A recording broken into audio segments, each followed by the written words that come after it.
Hello, I'm Maria Hall Brown, and this is LA Currents. Drama, intrigue, controversy, the story of the general election of 2020. Well, here to tell us how the California chapter played out, I am delighted to welcome back California's Secretary of State, Alex Padilla. So nice to see you again. Thank you, Maria. Good to be back. And that was all the lead into the election, but I'm glad to say the outcome was smooth. Absolutely. Successful. Okay, so last time we spoke, we were talking about the fact that all the ballots were going to be mailed to all the citizens who were eligible to vote here in California and how the polling places were going to work out. And that was all hopeful in theory, but ultimately it worked out exceptionally well.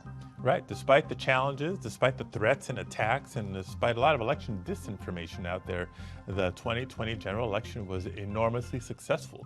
It was the most secure election, just as we were hoping for, a very smooth, positive experience for a record number of voters. Over 70% or something like that? Right. We came into the election with more than 22 million voters on the rolls. That's a big increase from just 4 years ago. And a record number of Californians cast their ballot, nearly 17.8 million ballots cast.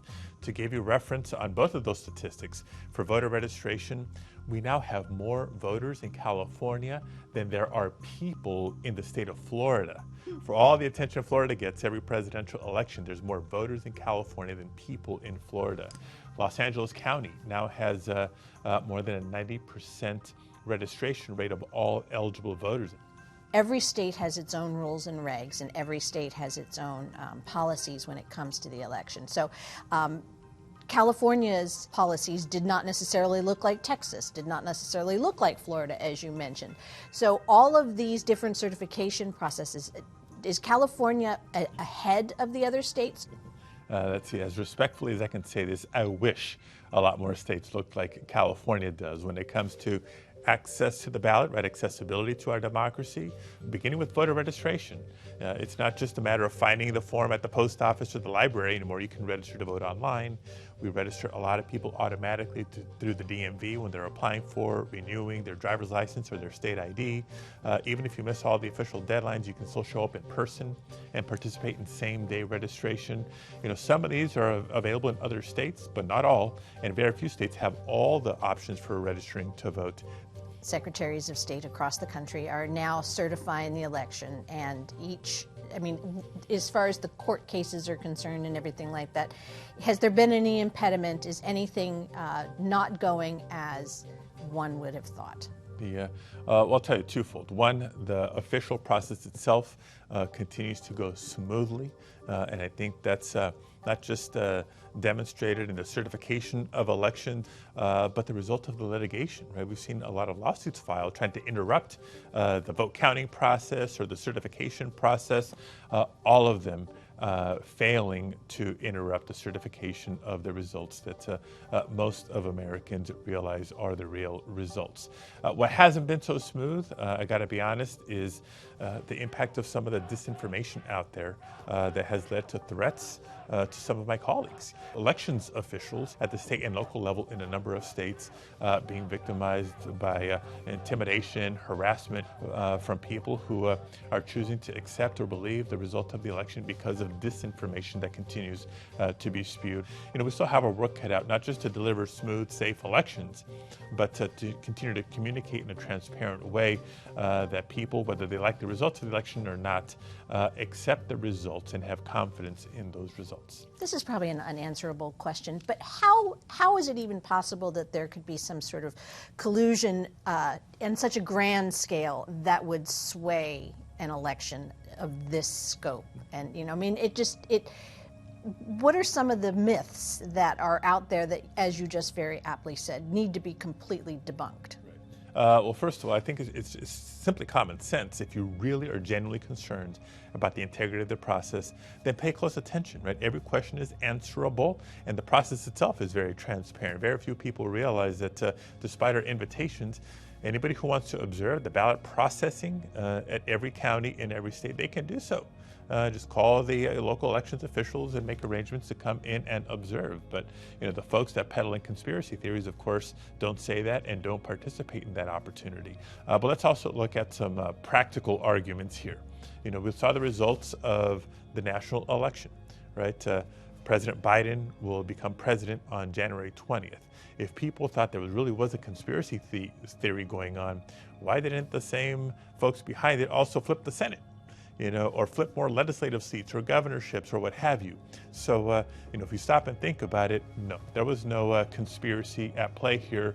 The process is one filled with checks and balances, and we stand by the accuracy and the integrity of the results. So you did it. Congratulations.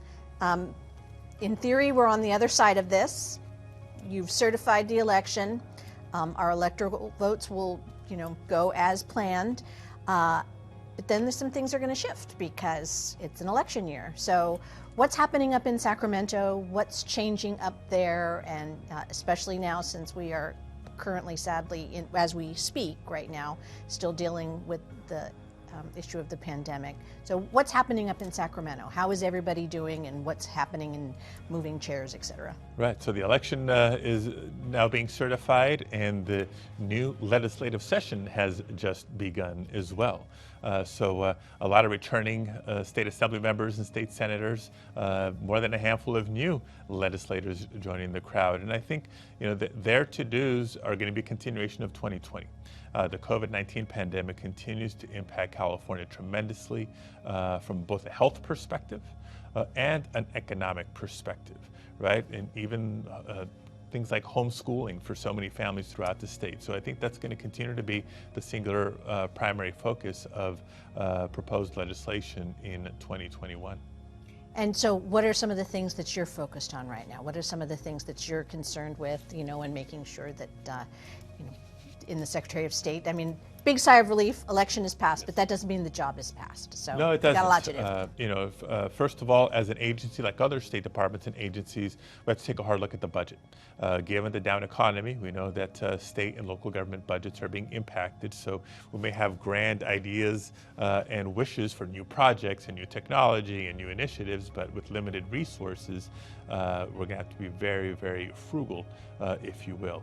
I think if there's one silver lining of the pandemic when it comes to the workplace, is we realized how much can be done and done well with a lot of remote work being done. Not everybody has to show up in the office in person every single day. So as the vaccine is on the horizon and the new normal we hope to reach sooner rather than later, I don't think we're going to go back to the same way of doing business as we had prior to the pandemic. I think there's going to be maybe a hybrid version of still folks coming into an office as often as they need to, but with more of an allowance for people to work remotely, work from home, be more flexible in what that work structure looks like.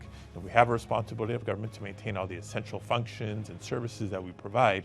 But if our employees have more flexibility in how to deliver that, then maybe that's a good thing that comes out of all this. So when history looks back on the general election for 2020, what do you think are going to be the highlights and the lowlights of this particular election year?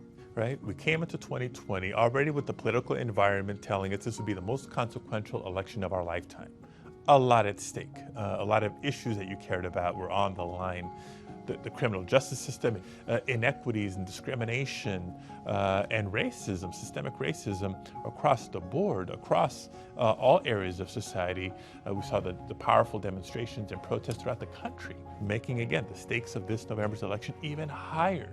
And then we saw the threats to our elections, primarily through disinformation, conspiracy theories, etc. So we were up against a lot. And to think that not just in California, but across the country, we saw record registration in many, many states. I think there's a huge, tremendous success story to be told there, and I hope we've laid a foundation for a lot of this to be permanent shifts. Well, Secretary Padilla, it's been an honor to spend some time with you again. Thank you so much, and congratulations on the successful, but trial-ridden, but successful 2020 election. Thank you, thank you. Let's continue to stay safe. I hope so. And that's a wrap on this LA Currents.